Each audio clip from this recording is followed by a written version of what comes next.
Bonjour à tous, je suis allée à la rencontre de Jean-Luc Tournier. Bonjour Jean-Luc. Bonjour Myriam. Alors Jean-Luc, nous étions rencontrés pour une interview il y a quelques années. Vous êtes le fondateur de l'association ITSI. ITSAI, ouais, itinéraire citoyen. ITSAI, itinéraire citoyen. Voilà, parce que ça vous tient à cœur l'engagement citoyen, mais sous quelle forme ? Alors, l'idée de l'association est née, moi je suis issu d'un milieu politique, syndical, j'étais militant politique, et tout ce qui a trait à la citoyenneté m'intéresse. Et donc ça fait une trentaine d'années que je suis un chemin de découverte, un chemin spirituel, une voie spirituelle qui m'a éveillé un certain nombre de valeurs. Et actuellement, ma préoccupation devant l'état du monde, que ce soit au niveau climatique, que ce soit au niveau financier, que ce soit au niveau même de notre vie, de nos contemporains, de nos concitoyens, de voir dans cet état qui est, on va dire, un peu préoccupant, mais vraiment venu comme valeur le fait de rapprocher ce qu'on trouve dans les valeurs spirituelles, de les rapprocher de la citoyenneté. Une citoyenneté qui se rapprochait des valeurs que véhicule la spiritualité, c'est-à-dire, il faut bien voir la spiritualité non pas en termes de dogme, ni en termes de religion, c'est plutôt en termes de science de l'esprit. Moi, je la vois un peu dans ce sens-là. C'est un principe qui est très, très citoyen et ça véhicule des valeurs éthiques, des valeurs morales, d'engagement, d'altruisme, de partage, de tolérance, qui sont effectivement des valeurs qu'on retrouve dans la spiritualité. Et je pense effectivement que notre monde ira mieux dans la manière dont on gère la planète, dont on gère l'économie, dont on gère le voisinage, dont on gère une commune, si on part à partir de nous-mêmes, d'êtres qui sont conscients de ce qu'ils sont, qui sont un peu en paix avec eux-mêmes, qui sont un peu en paix avec les autres. Donc si on part de nous-mêmes pour essayer de tenter de construire un monde plus juste, on construira ce monde plus juste. Il faut bien savoir que si jamais j'ai envie que la planète soit propre, si jamais c'est uniquement une idée dans la tête, je n'aurai pas le courage effectivement d'être préservant. Si jamais, ou tenace par rapport à cette idée-là. Mais par contre, si jamais effectivement ce sentiment de propreté ou de respect de la terre et de la nature et des autres prend sa source déjà dans le respect que je peux avoir de moi-même, automatiquement c'est une valeur qui est, on va dire, naturelle, qui se fait d'une façon naturelle. Je vais citer un petit exemple, bien pour illustrer ça, qu'on trouve bien dans notre société. Il y a 3 ans, j'ai vu un film qui m'a beaucoup bouleversé, qui s'appelle Demain. C'était un film qui a été fait par Cyril Dion et Mélanie Laurent. Oui, oui. Et donc, qui mettait en place un certain nombre d'initiatives. Et j'ai trouvé ça hyper intéressant. Et puis, j'ai vu il y a quelques temps, il y a une quinzaine de jours, la suite de ce film. Le film qui s'appelle maintenant Après-demain ou Lendemain, je ne sais pas exactement, toujours par Cyril Dion, qui faisait le constat au bout de 3 ans, quelles sont devenues les initiatives. Et citait l'exemple d'une ville, d'ailleurs que je connais bien, c'est la ville de Vienne, parce que j'y suis né, où le film de Lendemain avait créé un engouement qui était fort puissant. 3 ans après, il n'y avait plus rien. Parce que pourquoi, effectivement, c'était des idées généreuses, des bonnes volontés, des gens qui ont envie de se bouger, tout ce qu'on trouve dans le milieu associatif, mais ça restait au niveau de la tête. Oui. Les tripes, on va dire, l'intériorité de l'être n'était pas concernée. C'est pour ça que la valeur spirituelle se rapprochant des valeurs citoyennes sont importantes, parce que la valeur spirituelle amène, par ce souci que l'on a de notre propre être, de le mettre en ordre, de le mettre en paix, de le mettre en état de justesse par la connaissance de soi, fait qu'automatiquement, l'extérieur, on projette les mêmes valeurs. Quelqu'un qui est propre à l'intérieur de lui-même ne peut pas plus salir la planète, ça n'est plus possible. Oui. C'est comme si ça salissait là, et ça lève un sentiment de dégoût. Oui, donc ça apporte aussi comme une solidité, comme un engagement dans la durée, en fait. Oui, voilà, ça laisse quelque chose qui devient comme on a acquis le fait de se laver tous les jours, parce qu'on vit en société maintenant et que on trouverait désagréable de rentrer dans une assemblée, que ce soit le monde du travail, que ce soit dans un bus ou que ce soit dans notre environnement familial, en arrivant sale, déglingué, comme on pouvait l'être au Moyen-Âge ou même pire au moment de la Renaissance. Où effectivement les gens n'avaient pas le souci de l'hygiène du corps et donc ça les préoccupait pas effectivement. Et ben c'est pareil maintenant, notre hygiène d'esprit fait effectivement qu'on va se sentir mal à l'aise si demain effectivement on est des pollueurs, si demain on salit, si demain on est en état d'intolérance, parce qu'effectivement ça correspondra plus à notre intériorité. à l'intérieur, puis je le vois, moi, c'est un homme, je vais vous mettre un petit exemple, je suis un homme profondément en désordre. Je suis quelqu'un qui a vécu dans le désordre, et donc mon bureau était quelque chose qui était assez innormal, parce qu'il y en avait partout. Mais le travail de connaissance que j'ai fait de moi-même m'a permis effectivement de mettre un certain ordre intérieur. Et bien cet ordre intérieur a rejailli d'une façon naturelle sur l'extérieur. Il m'est impossible maintenant de commencer une matinée avec mon bureau en désordre. Ce n'est pas possible. C'est comme si jamais je me mettais un coup de couteau. Donc, il faut extrapoler ça au niveau de la planète. Si demain, effectivement, les êtres sont suffisamment respectueux d'eux-mêmes, mais jamais il leur viendra l'idée d'acheter du plastique pour qu'ils finissent dans une mer, comme c'est le cas actuellement. Oui. S'ils sont assez respectueux d'eux-mêmes, assez tolérants, assez justes avec eux-mêmes, jamais ils pourront tolérer les inégalités financières que l'on a actuellement. Et si jamais ils sont en état de paix, mais ça deviendra impossible de créer un procès à son voisin simplement parce qu'il y a 5 cm de limite de propriété qui ne sont pas respectés. Ça sera impossible. Oui, oui. Voilà, donc c'est cet état naturel en partant de nous-mêmes qu'il nous faut acquérir et qui va rejaillir sur cet état-là. Donc effectivement, itinéraire citoyen, ça invoque 2 choses. Ça invoque le fait qu'on a un itinéraire, qu'on a un cheminement à faire, parce que ça ne s'acquiert pas. Personnel, ça s'apprend, c'est quelque chose qui s'apprend. Et que citoyen, parce qu'effectivement, on a en charge tous le bien-être de notre pays, de notre société, de notre humanité. Et donc ça se retrouve dans les valeurs citoyennes.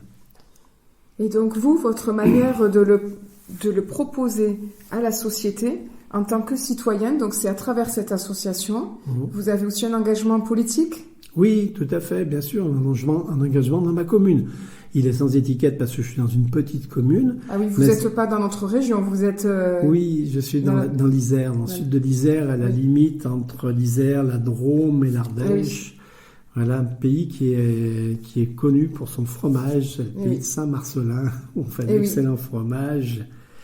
Et donc là, bien sûr, on y est nouvellement habité. On en parlera peut-être tout à l'heure, mais on n'aura peut-être pas le temps. On vit cette expérience dans une maison de partage actuellement, avec d'autres frères de chemin, on va dire comme ça. Et donc, bien sûr, au bout de 3 ans, on est venu me chercher pour faire partie d'une liste pour les prochaines municipales. Et donc, je suis dans une liste, effectivement, pour la gestion de ma commune. Ça me paraît quelque chose de naturel. Que, effectivement, encore une fois, c'est de la conséquence logique de votre parcours. Complètement. Et donc, dans cette association Itinéraire Citoyen, vous proposez aussi un théâtre d'éveil spirituel. Et alors là, est-ce que vous pouvez nous en dire un peu plus ? Oui, ce que je peux dire, c'est que je crois qu'on aide bien les gens là où effectivement, nous, on a eu nos propres difficultés. Il faut bien savoir, moi, quand j'ai eu 30 ans, l'être que j'étais à 30 ans était quelqu'un de très, très entreprenant. J'étais directeur d'une maison des jeunes sur Grenoble. J'étais quelqu'un plein d'imaginaire, d'imagination, qui brassait des projets, mais qui n'avait aucune sens des réalités de gestion, qui n'avait aucune sens des réalités de la comptabilité, de l'administration, ce qui fait que très vite, dans le cadre de ces actions, j'ai été contacté par 2 personnes et on est parti sur une aventure de créer une entreprise d'insertion professionnelle pour des jeunes autour des métiers de l'imprimerie. C'est quelque chose qui a très bien fonctionné pendant 2 ans. Et un jour, les 2 personnes avec qui j'étais sont parties en mettant la clé sous la porte, en emportant la caisse et en laissant effectivement une société qui avait un gros découvert. Et pendant 15 ans de ma vie, j'ai dû payer effectivement pour les autres le fait de cette erreur, de cette inconséquence. Je m'étais porté caution, moi je dois gérer à distance, et l'absence de gestion, l'absence de comptabilité, l'absence et la malhonnêteté des 2 personnes qui étaient des gens malhonnêtes. J'ai su par la suite qu'ils avaient été emprisonnés pour d'autres méfaits parce que c'était des escrocs. Donc, m'a mis dans une situation, on va dire, très compliquée à l'âge de 30 ans. J'avais une dette qui représentait l'équivalent d'une maison. Une maison, c'était assez conséquent. J'ai perdu mon travail, d'ailleurs, de coup, parce que j'ai créé un tel désordre de ce fait-là. Donc, j'étais au chômage, je venais de me marier, j'avais une dette, effectivement, qui représentait à peu près une maison. Et c'est là qu'au détour dans cette préoccupation, on est en 87, et je croise la route d'un homme qui s'appelle Bernard Monteau, qui venait de créer, lui, une école de la vie intérieure. Donc, j'étais pas du tout sensible à ça, j'étais plutôt militant politique à cette époque-là. Et donc, je lui fais part de ces problèmes-là, parce que l'être, comme il était, cet être qui respirait, au fond de lui, l'ordre, la rigueur, m'attirait un petit peu, et Je lui confie ses problèmes en disant j'étais victime de 2 escrocs, là, et maintenant je dois payer, comment je peux faire pour m'en sortir? Mais il me dit, je pose cette question qui était bizarre, mais t'es responsable où, toi? Et je me suis dit, mais moi je suis pas responsable, moi c'est pas possible. J'ai été arnaqué par 2 escrocs, quoi. Et puis il m'a dit une deuxième question, mais qu'est-ce qui a fait que tu as besoin dans ta vie de passer toi aussi pour un escroc parce que tu as été viré de ton métier, tu as été associé à cette bande de malhonnêtes. Qu'est-ce qui fait que dans ta vie tu as besoin de ça? Il m'a posé 2 questions qui ont un peu bouleversé ma vie, qui ont été le début de ce chemin. C'est-à-dire plutôt qu'essayer de chercher les raisons extérieures, d'essayer de trouver comment j'allais pouvoir payer, d'essayer d'effacer cette erreur le plus vite possible. Oui. Et mon être un peu désordonné de l'époque cherchait des solutions un petit peu à la limite de la légalité. C'était pas quelque chose qui était pensé. Plutôt qu'essayer de chercher ces solutions extérieures, de refuser de voir effectivement ce qui s'était passé et pourquoi j'en étais arrivé là. J'ai fait un travail donc de connaissance de moi pour comprendre les raisons de ce problème. Et donc du coup, pendant 10 ans, je suis retourné sur les bancs d'une école, qui n'est plus une école de la vie extérieure. Là, j'ai appris à me connaître, plutôt qu'à connaître la vie. Donc voilà. Je me suis assis et j'ai appris à me connaître. Et oui, c'était ma question sur votre parcours. Donc voilà, ça fait partie de votre cheminement. Oui, tout à fait. J'ai compris l'être que j'étais. J'ai compris effectivement les endroits où j'avais besoin dans ma propre vie, de créer des événements qui me fassent me retrouver dans des situations qui étaient complexes, compliquées. Et comme j'étais quelqu'un qui était assez sourd d'oreille, assez, on va dire, carapacé, qui avait besoin d'une carapace pour se protéger de son intériorité, je voyais pas les choses, je refusais de les voir, j'avais un sens, une appréhension de la réalité qui n'était pas du tout juste, ce qui fait qu'il fallait que la vie cogne fort. Donc j'ai perdu des emplois, j'ai eu cette dette-là qui a été monumentale, qu'il m'a fallu payer centime après centime, j'ai mis 10 ans pour ça. J'étais dans un métier qui n'était pas véritablement un métier, c'était quelque chose qui était plutôt de l'ordre de l'amusement, on va dire, qui avait pas de suite, même si le titre était pompeux, directeur d'MJC. Donc là, ce travail de connaissance de moi m'a fait me comprendre, m'accueillir, m'accepter, plutôt de me rejeter, de me comprendre comment ça pouvait fonctionner.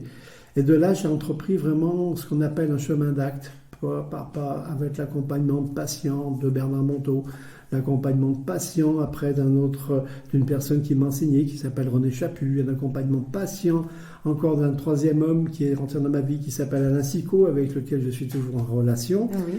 Et donc, progressivement, effectivement, j'ai appris à me comprendre, à me connaître et à poser des actes. Ce qui fait que j'arrive dans les années 92-93, à me retrouver administrateur d'un théâtre. Administrateur d'un centre culturel qui était vraiment et d'avoir là je vais dire sur la couronne lyonnaise, j'ai été finalement un administrateur réputé, on va dire comme ça. Moi qui étais un ancien magouilleur, des choses pas très claires, des choses qui étaient en désordre, j'étais comptable public, donc je gérais la comptabilité publique. Et donc, j'ai créé des méthodes et des moyens, effectivement, pour les théâtres municipaux, à l'époque où il y avait une réforme importante des lois Sapin, d'un ministre qui s'appelle Sapin, qui a effectivement un peu mis de l'ordre dans la vie, les relations dans la vie municipale. Donc, j'ai pu avancer sur différents types de parcours, ce qui fait effectivement que j'étais un peu le conseil dans l'agglomération lyonnaise, de manière de gérer un centre culturel de façon municipale, privée, voilà. Ce qui est assez incroyable. Donc, on se rend compte que finalement, par l'accueil de ce que vous étiez, par la compréhension, l'acceptation, l'accueil de ce que vous étiez, eh bien, vous êtes devenu un autre. Oui, complète, c'est sûr. Sans chercher à vous changer, vous avez changé. Oui, c'est ça. C'est un peu ce qu'on disait au début, c'est-à-dire que le fait d'avoir mis un ordre intérieur, le fait d'avoir mis une certaine rigueur dans la recherche, le fait d'avoir donné une rigueur et un ordre extérieur qui s'est traduit après par un métier qui était très rigoureux, qui était complexe et qui était engageant, on va dire comme ça, et qui m'a permis effectivement d'arriver dans les années 2002 à avoir vraiment sur la couronne lyonnaise un impact et vraiment une gestion des métiers qui était quand même qui était une réussite professionnelle importante, qui partait effectivement à 30 ans devant quelque chose qui était un peu n'importe quoi. Et puis on sent aussi dans ce que vous nous racontez de vous il y a des personnes qui vous ont inspiré sur votre chemin, que tout seul peut-être ça aurait été moins facile. Ah, mais c'est déterminant. Je crois que je ne rencontre pas Bernard Monteau. Je ne sais pas si je finis pas en prison, ça c'est clair, parce que je n'avais pas de modèle d'existence autre que les 2 escrocs avec lesquels j'étais, et que si jamais j'avais continué ce scénario, catastrophe, qu'il fallait que la vie me cogne de plus en plus fort pour me faire réagir, parce que c'est un peu ça, comme ça que je pourrais comprendre les systèmes, et de ne pas les voir et avoir la nécessité au fond de moi-même de me désunir, on va dire, avec les éléments, on va dire, de base d'une bonne citoyenneté, c'est-à-dire la bonne gestion, la bonne réglementation, etc., etc. Peut-être, effectivement, j'aurais fini je serais peut-être pas été, effectivement, j'aurais pas eu du tout ce profil-là. Donc, la rencontre avec Bernard Monteau, elle était essentielle. Elle dure, elle dure depuis 30 ans. C'est quelqu'un que je lâche pas, avec lequel j'ai une relation qui est forte, parce que il a toujours, on va dire, comme un grand frère de chemin ou un père, ou un maître, je dirais plutôt un maître spirituel, moi, comme on les a dans les traditions japonaises autour des arts martiaux, quelqu'un effectivement qui est tellement de puissance, là on se sent tellement sans puissance, qui nous donne envie d'être franchir les pas. Donc il est toujours 3 km devant, je pense toujours que je vais pouvoir un peu rattraper cet espace, mais non, et du coup ça me fait progresser.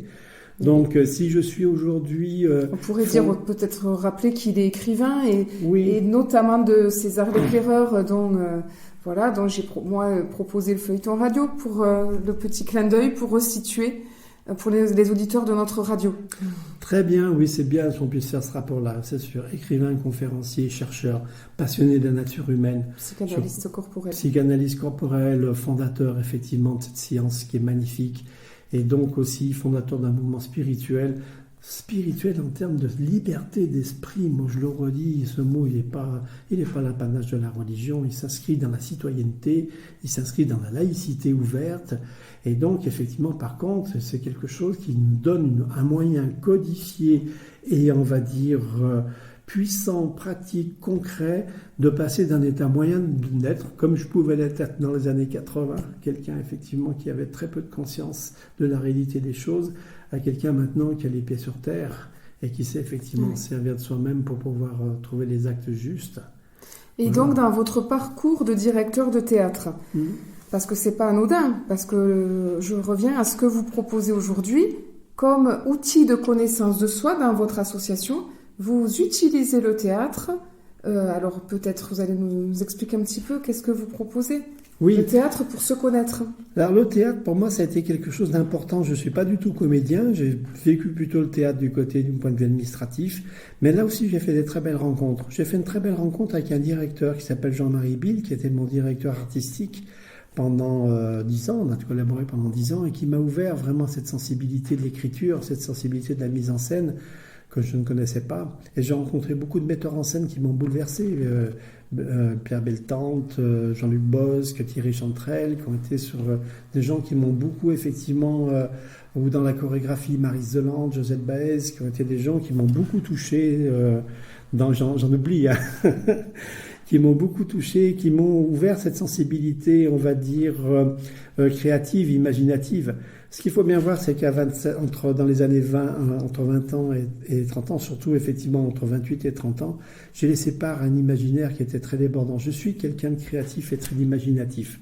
Mes épreuves m'ont mis effectivement du côté pragmatique et du côté un sou est un sou, les choses sont claires. Et du coup, effectivement, le théâtre me renvoie maintenant à cette notion d'écriture, de créativité qui est nécessaire dans nos vies.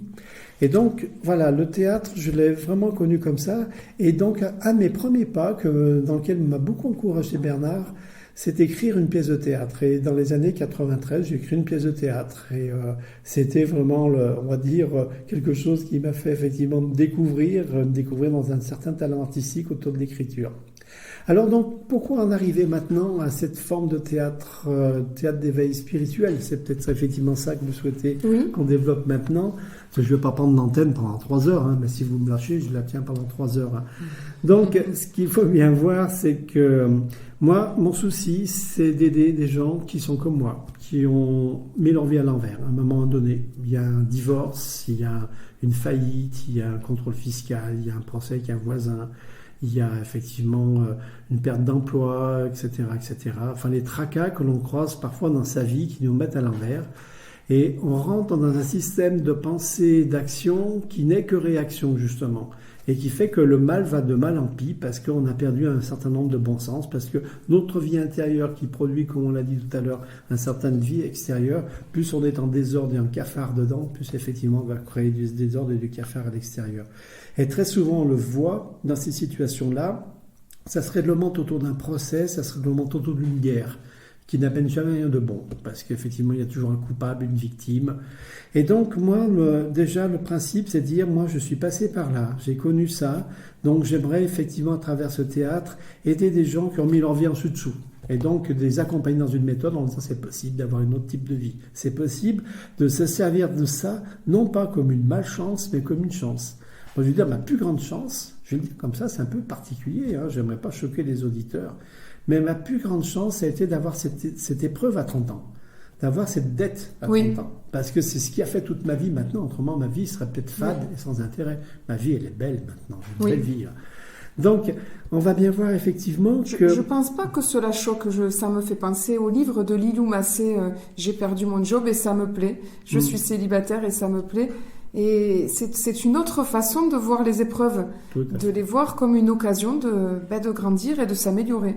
Une occasion de grandir et de s'améliorer. Et c'est ce que j'aimerais faire comprendre aux gens à travers ce théâtre d'éveil spirituel, c'est que c'est pas une fatalité immuable, le fait de se retrouver dans une difficulté, ça peut être une chance de vie, parce qu'on va essayer de comprendre comment ça s'est passé. Et ce que je propose, moi, comme atelier, c'est à la fois issu de mon expérience, je suis passé par là, j'ai trouvé les moyens, et c'est issu d'enseignements que j'ai reçus. Cet enseignement, il est codifié à travers un certain nombre de méthodes qui nous permettent d'avoir une connaissance précise de soi. Qui suis-je ? Répondre à cette question. C'est pas simple si on n'a pas fait un travail. Ça s'apprend, ça. Le bonheur, le bien-être, l'équilibre, on ne nous l'a pas donné, ça s'apprend. Il faut retourner sur un banc d'école. Donc moi, je propose pas un banc d'école, mais une scène de théâtre. Donc comment ça va fonctionner ? C'est relativement simple. C'est qu'on vient avec ce qu'on appelle un échantillon de vie. C'est-à-dire un échantillon de vie, imaginons, on est quelqu'un qui est confronté à un divorce.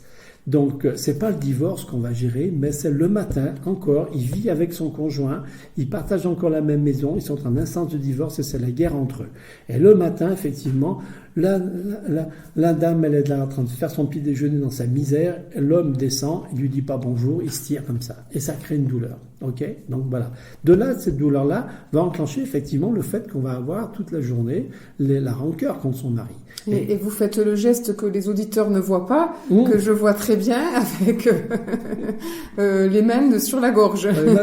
Les deux mains sur la gorge. On prend le voilà.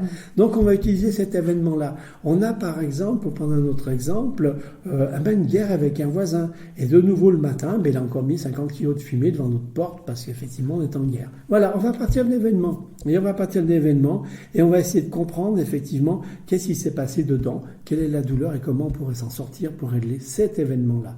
Donc, effectivement, on va utiliser quoi ? On va utiliser comment on fonctionne dans le théâtre. Dans le théâtre, il y a un certain nombre de choses. On trouve un dramaturge qui écrit ce qui se passe. On trouve un acteur qui l'interprète. Il y a des actes, il y a des scènes. Il y a un événement qui a été à dénouer. On va partir là-dessus, c'est-à-dire qu'à la troisième personne, on va commencer le dramaturge, je vais commencer à écrire soigneusement, et je ne vais pas rentrer dans le détail. On va écrire soigneusement ce qui s'est passé, et progressivement, l'acteur, il va venir jouer ce qui s'est passé. Ce qui fait que, on va dire, cette relation de corps à cœur est importante, parce que le corps, c'est effectivement là où on souffre, que l'esprit, des fois, a du mal à mettre en mots. Et le corps, quand il va se contracter, ou quand il va crier, ou quand il va délivrer effectivement un geste, on va regarder ce qu'il fait, on va le laisser faire, et il va effectivement, par un système d'images intérieures qui sont puissantes, nous révéler de quoi on souffre maintenant. Et donc, ce processus-là, je ne vais pas tout le dévoiler, il faut venir d'ailleurs, je ne vais pas tout le dévoiler, mais pas comme ça, on va essayer de comprendre quel scénario s'est mis en place, quels sont les nœuds, comment on va pouvoir le dénouer, essayer de s'accueillir et non pas de se reprocher. Donc comme j'ai essayé de le faire, moi j'ai tenté de le faire, et comme je l'ai fait pendant des années pour me récupérer après mes problèmes, m'accueillir en tant que personne que je commence à comprendre et à connaître, et cet accueil qui fait qu'il est non jugeant mais plein de bienveillance sur soi-même, délivre effectivement une autre facette de nous qui nous permet de retrouver du bon sens pour agir. La différence entre le fait de réagir sur un événement, tiens, j'ai bien fait de lui dire ça, ça me fait du bien, eh bien, effectivement, c'est une réaction qui attire un certain nombre d'assouvissements, on va dire, c'est comme un animal. Hein. Oui. Oh, je m'en souviens, j'ai bien fait de lui dire ça. Donc, ça crée un assouvissement, ça ne nous rapproche pas de l'autre, hein, ça nous sème de la guerre, et ça ne règle souvent pas le problème. Au contraire, un être qui est en paix au fond de lui-même, parce qu'il s'est accueilli, parce qu'il a compris sa responsabilité dans l'action, comme il a compris effectivement qu'il a fait le clair au fond de lui-même, va permettre d'agir, trouver un acte conscient de ce qu'il est. L'acte, la grande différence, c'est que non seulement il nous réjouit, parce qu'on a fait une traversée, on est passé à travers ce qu'on a de pire de nous, on l'a accueilli, effectivement, on sort effectivement avec quelque chose, une sorte de réjouissance, et on fait éclore quelque chose, une qualité qui est en nous, qui fait partie, on va dire, nous dans notre jargon, de la nature supérieure de notre être. Et donc cette nature supérieure a un discernement pour pouvoir agir sans avoir besoin de blesser l'autre, mais qui va régler le problème. J'aurais plein d'exemples à vous citer, mais voilà. Et vous les proposez en groupe, en individuel, les deux peut-être ? Les deux peut-être. Oui. Il y a des gens qui auront besoin effectivement de l'intimité et donc qui auront difficulté à se livrer en groupe, tellement des fois les problèmes que l'on a, on en a honte et on ne va pas en avoir honte. Hein. J'ai commencé, moi, il y a quelques années, quand vous m'aviez interviewé sur la gestion de l'argent. Les gens ont des difficultés quand ils sont en difficulté avec l'argent. Non, donc il y en a besoin, des fois, d'être en individualité. Oui. Et puis, il y a des gens, effectivement, pour qui ça sera nécessaire qu'on soit dans un groupe, parce que le groupe a cette force-là d'entraide et de contagion qui est nécessaire. Donc, moi, je propose les deux choses. Hein. D'accord. Je voulais vous demander votre regard aujourd'hui sur le monde. Ah, écoutez, je vais dire une chose, moi, c'est que l'homme, il est parfaitement bon, c'est un bel être, c'est puissant. Alors qu'on dit, oh, les gens, moi je trouve que l'homme est quelque chose qui est bon. D'ailleurs, la place qu'il a dans l'évolution de la vie est magnifique. Hein. On va dire, il vient après un règne qui a été minéral, végétal, animal, et donc il est face à d'autres règnes, on n'a pas fini notre évolution. Donc il contient, lui, la puissance créative, la puissance de faire évoluer les choses.